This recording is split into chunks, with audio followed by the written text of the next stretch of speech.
नमस्कार सबैलाई।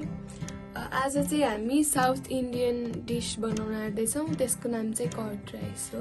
यो कर्ड राइसले चाहिँ हाम्रो हेल्थलाई धेरै फाइदा गर्छ अनि पेटलाई पनि शीतल बनाउँछ। ल अब सुरु गरौँ। हामी 5 जना खाने हुनाले 5 कप चामल हाल्यौं। यो चामल गिलो गिलो भात बनाउनको लागि स्टिम गर्न बसाल्यौं।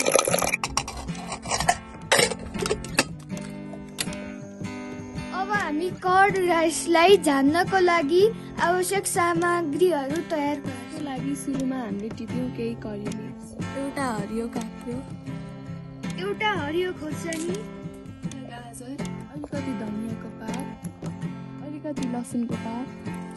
अब यसलाई राम्रोसँग धोयौं। एउटा प्याज, यो सबै चप गरेर हामीहरूले तयार अवस्थामा राख्यौं। अब एकछिनमा हामी यसलाई तेलमा फुराउँछौँ र यसैले कर्ड राइसलाई झान्छौँ। एउटा भाँडामा दही खनायौं। दही पनि चिसो हुनुपर्छ, भात पनि चिसो हुनुपर्छ, नत्र दही छोक्रा छोक्रा पर्छ। अब हामी झान्ने कुरा तेलमा फुराउँछौँ।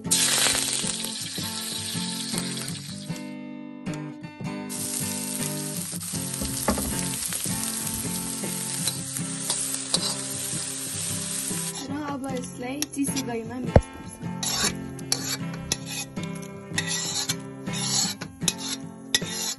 स्वाद अनुसार नुन पनि मिसाउँछौँ। राम्रोसँग मिक्स गर्छौँ। यो त अहिले नै मगमग बास्ना आउने भइसक्यो।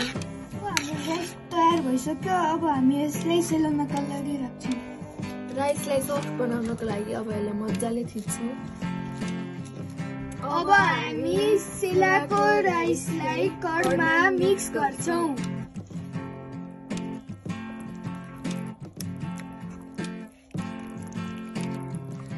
अब तयार भयो हाम्रो कर्ड राइस। अब हामी यसलाई कचौरामा राखेर खान्छौँ। ओहो, कस्तो मिठो!